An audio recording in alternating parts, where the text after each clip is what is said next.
Just like it sounds. Okay. Okay, so what I was saying, just to sort of get us to where we all are today, we had a hearing on September the 5th where the court ruled verbally on the motions to dismiss. And so just for the record, as I think Ms. Monroe noted in her announcement, the court has verbally announced that Fani Willis in her individual capacity has been dismissed from the suit. I apologize for not having you a written order yet, but I had to stop and turn my attention to some other things. I was also at a conference, and so I expect I'm almost done with that order, and I expect that y'all will have it today or tomorrow, depending on how things go. But just to reiterate that I have already ruled on the motions to dismiss, denying the motion to dismiss as to the District Attorney's Office, Madam DA in her official capacity, and Fulton County, Georgia, and then granted the motion as to Ms. Willis individually. Where we are now, at the hearing on September 5th, so the hearing on September the 5th was originally noticed as an evidentiary hearing associated with understanding some of the underlying issues of efforts to comply with the requests. And that didn't occur because the motions to dismiss are meaty, right? They involve lots of argument. The parties needed to make that argument. The court needed to be educated about what those issues were. And it took a while. And so we did not end up hearing from the witnesses that day. Although my understanding is that most of them were aware, present, and prepared to testify if called upon. And that although I spoke inartfully at one point about them being released from their subpoenas for that day, I made clear, I clarified that what I meant was they were excused for the day and had not been excused from the subpoenas that were served upon them. I've reviewed the record, and I'm not aware of any motion to quash the subpoenas that were served. I understand that either or both the county attorney's office on behalf of the existing DAs or Ms. Allaby, is that right? Yes, ma'am. On behalf of the non-parties who were subpoenaed have taken the position that either or both those subpoenas were for the production of documents, not for appearance, and or that any new subpoenas for appearance at today's hearing have not been served on those non-parties and or the defendants. I will note that I received a motion to hold Ms. Willis in contempt for lack of compliance with the subpoena for today's appearance. Given that, to my understanding, unless and until Ms. Willis is called to the stand and refuses or fails to appear, if ordered to do so, she's not in contempt, and so that motion is premature. Followed by that, now, and the reason I'm reciting all this is because the last thing in the record right now is my most recent order that I think was entered on Tuesday. And so none of the flurry of filings have actually been accepted into the record, although I am aware of them because y'all provided them to me.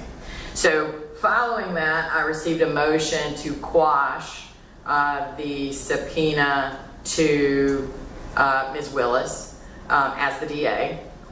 And then subsequently, I got a response brief from the plaintiffs. And then subsequently from Ms. Allaby, I received motions to quash or to be excused from, I think 5 or 6 subpoenas. And so we need to figure out where we are and what we're doing today regarding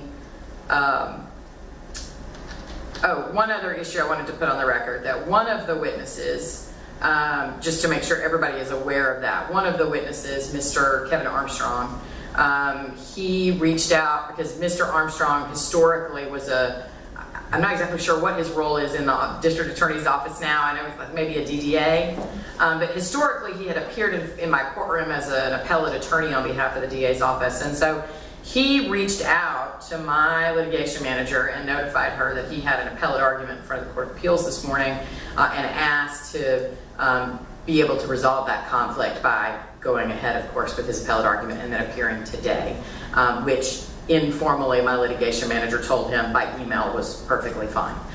So just because there was not a record of that, I'm sure y'all were all probably aware of it, but I wanted to make sure that there was a record of it. Okay. So having started with the fact that I'm not going to entertain the plaintiff's motion to hold Fani Willis in contempt currently, I think where we need to start is with the motions to quash, because what I anticipated, but for those motions, was for the plaintiffs to call witnesses. Now, one thing I do want to share with y'all is that it was my intention, we're going to sort out these issues in a moment about what witnesses are here and why they're not here and if that's okay that they're not here and all that good stuff.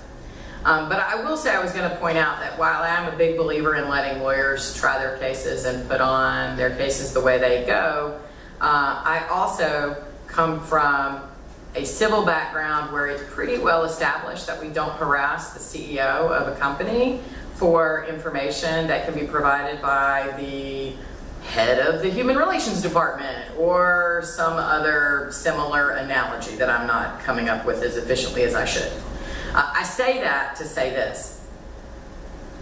If we reach witnesses today, I think everybody should be prepared for the fact that it's not my intention, Ms. Merchant, Mr. Merchant, to let you start by calling Madam D.A. Willis, because the inquiry here should be about, as I understand it, the receipt of the request, the processing of the request, and the efforts made to comply with that request. And as a practical matter, we all know that while Madam DA may be involved in that process at some point, she's not the first line that's going to answer the questions or have direct knowledge. And so we can hash that out as we move forward. But I say that to start with the idea that there was always a possibility that we might never have reached Ms. Willis as a witness today. But now, everybody's followed their motions, and so we have to reach these issues today. So with that, I think I'm going to stop talking in a moment and give y'all a chance to tell me if there's any procedural issue or preliminary matter we need to take up otherwise. But my intention is to start with the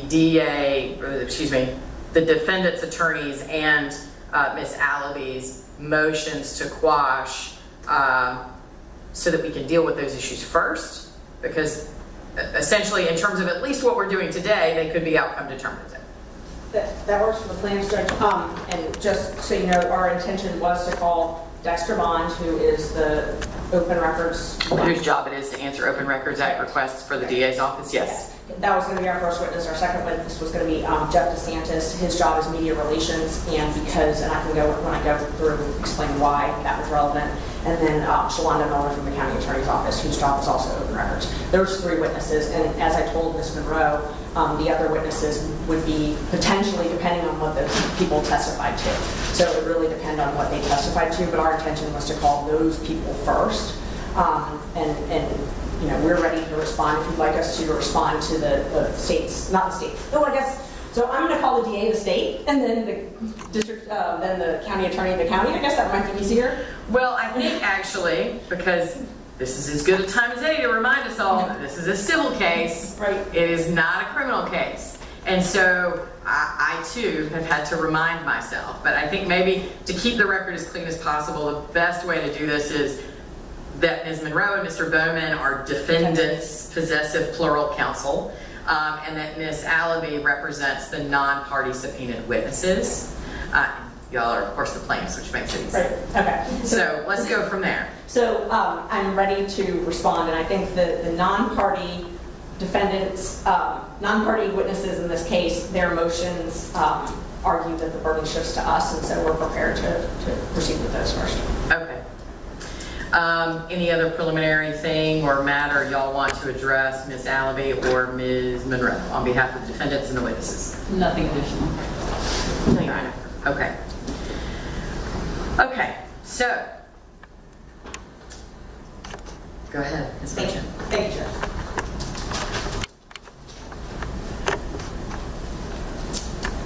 Is it okay if I stand at the podium? Yes, please. Okay, I wasn't sure. There's a lot of equipment, so I just want to make sure. Yeah, no, for purposes of the cameras, they're everywhere, so. Okay. And the audio is all linked to the podium, so it works better that way anyway. Go ahead. Great, thank you so much, Judge. Okay, so just to start, the motions to quash that were filed by the district attorney witnesses in this case, their motion argues essentially that it was oppressive and harassing. They state in their motion that we subpoenaed 12 other DA employees. I'm not quite sure where they got that information from because we've never subpoenaed 12 DA employees. They say that repeatedly in their motions. That's wrong. There are 6 DA employees that were subpoenaed, and there were 6 motions that they filed. So I think they know that there were only 6 people because they only filed 6 motions, but I'm not sure. So I just wanted to clarify that because the number seemed to be part of the argument about how oppressive it was. It says 12 separate subpoenas for 12 other DA employees. The separate subpoenas, as the court knows, we sent subpoenas originally for the first hearing date, and that hearing was an evidentiary motion. It was more fashioned about the motion to dismiss, so we focused on one primary issue with our open records request, the critical mention documents, so that we could have that ready for the court. Once we learned that this was going to be a full evidentiary hearing, and this was essentially the final hearing in this case, we knew that we needed additional documents, and these are the same documents that we've been asking for 9 months. So they're not new. None of this is new. None of this is oppressive and new, and us sending it to them on the last minute, Judge. These 6, it's 6 separate subpoenas. It's 2 per witness, a witness and a motion and a production of evidence. So it's only 6 people. The non-party